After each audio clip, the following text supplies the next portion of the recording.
राकेश जी की आधी जिंदगी अपने बेटे की परवरिश में ही निकल गई। जब उनका बेटा विनोद केवल 5 वर्ष का ही था, तब विनोद की मां यानी राकेश जी की पत्नी दमयंती का देहांत हो गया था। 2 दिन के बुखार के कारण वो इस दुनिया से चल बसी थी। यह बुखार जॉन्डिस की वजह से हुआ था, पर जब तक घर वालों को यह सब कुछ पता चलता, तब तक वो इस दुनिया से जा चुकी थी। पत्नी के देहांत के बाद राकेश जी अपने 5 साल के बेटे को लेकर बहुत चिंतित हो उठे। इस दौरान राकेश जी की मां साधना देवी ने उन्हें काफी हिम्मत दी। साधना देवी से अपने बेटे को इस तरह मूर्छित देखा नहीं जा रहा था, इसलिए कुछ दिनों के बाद उन्होंने अपने बेटे को दोबारा से शादी कर लेने के लिए प्रेशर देने लगी। परंतु राकेश जी हर बार दूसरी शादी से इनकार करते रहे। उनका कहना था कि उनके हृदय में दमयंती का जो स्थान है वो कोई भी औरत नहीं ले सकती, इसलिए मैं दोबारा से शादी नहीं करूंगा। राकेश जी अपने फैसले पर अड़े रहे। अब साधना देवी ने हार मान ली। इसी तरह तीनों की जिंदगी बहुत अच्छे से गुजर रही थी। अब आप सोच रहे होंगे कि यह तीसरा व्यक्ति कौन है, तो मैं आपको बता दूं कि इसी व्यक्ति के कारण राकेश जी का बेटा लायक बन पाया था, और वो और कोई नहीं बल्कि एक ग्रामीण विधवा वयस्क महिला है जिनका नाम सावित्री है। सावित्री जी अगर न होती तो शायद ही राकेश जी या साधना देवी विनोद की परवरिश अच्छे से कर पाते। समय बीतने के साथ विनोद बड़ा होता गया। सावित्री जी और साधना जी वृद्धावस्था के कारण इस दुनिया से चल बसे। अब बाबूजी और उनका बेटा विनोद इस विशाल घर में अकेले रह रहे थे। विनोद अपनी पढ़ाई समाप्त करने के बाद नौकरी ज्वाइन कर लेता है। 2-4 महीने के बाद विनोद शहर छोड़कर नौकरी करने विदेश चला जाता है।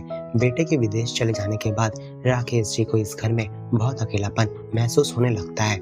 अकेलेपन को दूर करने के लिए वे मोहल्ले के अपने पुराने दोस्तों से गपशप किया करते हैं। यह सब दिन के कुछ समय के लिए ही हो पाता है और बाकी का टाइम राकेश जी अपने घर पर ही बिताते हैं। आजकल राकेश जी को बहुत अकेलापन महसूस होता है। पहले पहले बेटा विदेश से प्रत्येक दिन फोन करके बाबूजी से समाचार पूछ लिया करता था। कुछ दिनों बाद उनका बेटा महीने में एक बार फोन करने लगा, और अब बहुत साल बीत गए हैं। उनका बेटा बाबूजी को न ही फोन करता है और न ही उन्हें देखने के लिए भारत आता है। आखिरी बार जब राकेश जी की अपने बेटे से बात हुई थी, तब विनोद ने कहा था, पापा मैं अब विदेश की नागरिकता लेकर यहीं सेटल होना चाहता हूँ। मैं अब घर नहीं लौटना चाहता। आप अगर चाहे तो शहर का मकान बेचकर हमारे पास चले आइए। कुछ दिनों बाद उन्हें यह भी मालूम हुआ कि उनके बेटे ने एक विदेशी लड़की से शादी कर ली है और उनका एक बेटा भी है।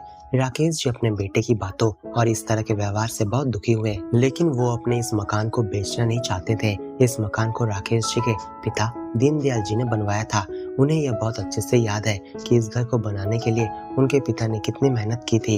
इस घर में अभी भी कई यादें बिखरी पड़ी है। इस घर में ही राकेश जी का जन्म हुआ, इसी घर में उनकी शादी भी हुई, इसी घर में विनोद भी बड़ा हुआ। वो इस घर को कैसे बेच सकते हैं? राकेश जी ने यह सब बहुत दिनों तक सोचा, पर आखिरकार उनका मन नहीं हुआ कि इस घर को वो बेच दें। राकेश जी कभी सोच भी नहीं सके थे कि उनका बेटा इस तरह पलट जाएगा। बेटे की परवरिश करने के कारण ही उन्होंने दूसरी शादी नहीं की, और अंत में उन्हें अब ये दिन देखना पड़ रहा है। यह सब सोचकर एकाएक राकेश जी की आंखों के कोर गीले हो आए। मालती दीदी के बुलाने पर राकेश जी अपने अतीत से लौट कर आए। मालती दीदी दोपहर को 2 बजे उनके घर आती है और घर की साफ सफाई करके जाती है। मालती कहती है, बाबूजी क्या आपकी तबीयत आज ठीक नहीं है? क्या मैं आज खाना पका दूं? राकेश जी धीमे स्वर में कहते हैं, नहीं मालती, तुम्हें कुछ नहीं करना होगा। मैं अभी उठ जाऊंगा, चावल उबाल कर गर्मा गर्म खा लूंगा। मालती कुछ नहीं कहती, चुपचाप चली जाती है। राकेश जी के पड़ोस में आज भी कई लोगों के पास अपना खुद का घर है, लेकिन कई घर टूटकर फ्लैट भी बन गए हैं। 2-4 प्रमोटर भी उनके यहाँ बहुत बार आ चुके हैं, लेकिन राकेश जी ने उनसे साफ कह दिया है कि मेरे जीते जी मैं यह घर नहीं बेचूंगा। उनके 2 मकानों के बाद अब मिश्रा जी के मकान का प्रमोटिंग हो रहा है। मिश्रा जी ने उनसे एक बार कहा था, राकेश जी आप अपना घर मेरे प्रमोटर को दे दीजिए, आप देखिएगा कि वो प्रमोटर एक अच्छा फ्लैट बनाकर आपको देगा। इतने बड़े घर में आप अकेले क्यों रह रहे हैं? अगर यह घर बेचकर आप प्रमोटर को देते हैं, तब आप कई लोगों के साथ रह सकेंगे, आपका अकेलापन भी दूर हो जाएगा। मिश्रा जी की बातें राकेश जी को अच्छी नहीं लगी थी, इसलिए उन्होंने ये साफ कहा था, जब तक मैं जीवित रहूंगा तब तक मैं यह होने नहीं दूंगा। ऐसा ही चल रहा था कि एक दिन राकेश जी के बचपन के दोस्त रामनाथ जी और उनका बेटा नीरज उनके घर आ गया। उन्हें देखकर सहसा राकेश जी का हृदय खुशी से नाच उठा। रामनाथ जी का इस घर के साथ अच्छा संबंध था।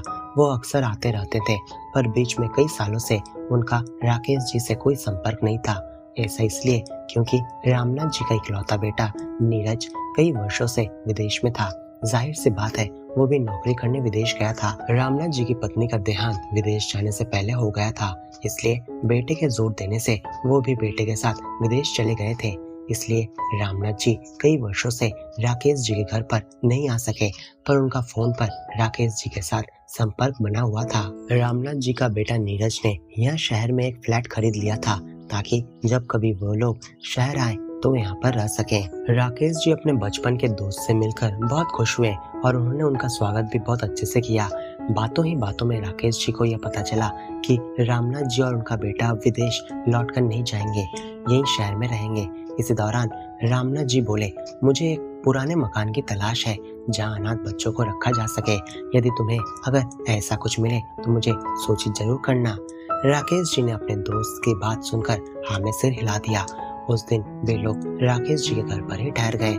मालती दीदी ने उन लोगों के लिए एक कमरे की साफ सफाई कर दी ताकि वे लोग वहां सो सके। रात के डिनर के बाद तीनों लोग देर रात तक आपस में गपशप किए और फिर सो गए। राकेश जी को रात में नींद नहीं आ रही थी। सुबह रामनाथ जी ने उनसे जो कहा था वही सब कुछ उनके दिमाग में अभी तक घूम रहा था। वही सब बातों को सोचते सोचते उन्हें कब नींद आ गई उन्हें खुद पता नहीं चला।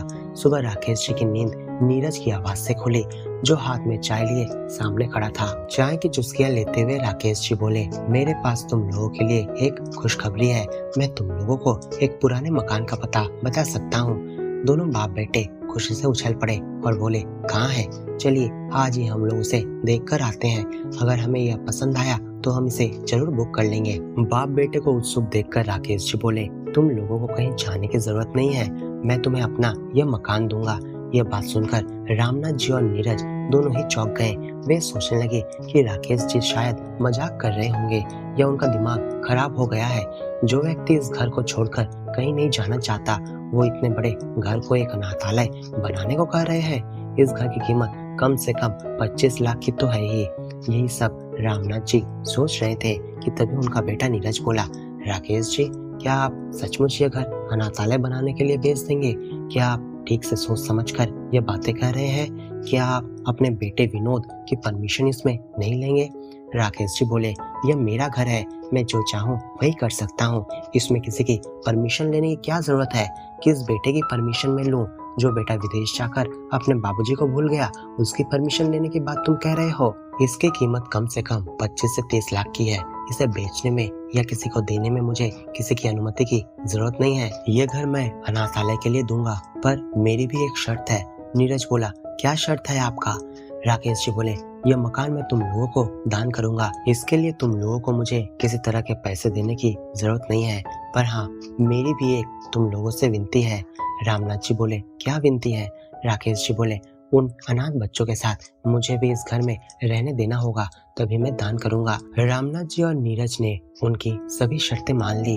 अब यह घर एक स्वर्ग बन गया है। दिन रात इन बच्चों का शोर इस घर को स्वर्ग जैसा ही बना दिया है। दैवीय संतानों के आगमन से इस घर में हमेशा रौनक रहती है। राकेश जी उन बच्चों के साथ हंसते हैं, गाते हैं और कहानियां सुनाते हैं। इन दैवीय बच्चों के साथ रहकर रमेश जी अपने अकेलेपन से मुक्त हो गए, जो वे इतने लंबे समय से झेल रहे थे। उन्हें देखकर रमेश जी सोचते हैं, यदि वे अपने बेटे की परवरिश ना करके अपने जीवन को इन बच्चों के लालन पालन में समर्पित कर देते तो उनका जीवन सार्थक हो जाता। दोस्तों, इस कहानी को केवल मनोरंजन के लिए लिखा गया है। इसका उद्देश्य किसी को आहत करना नहीं है। कृपया इसे अन्यथा ना लें।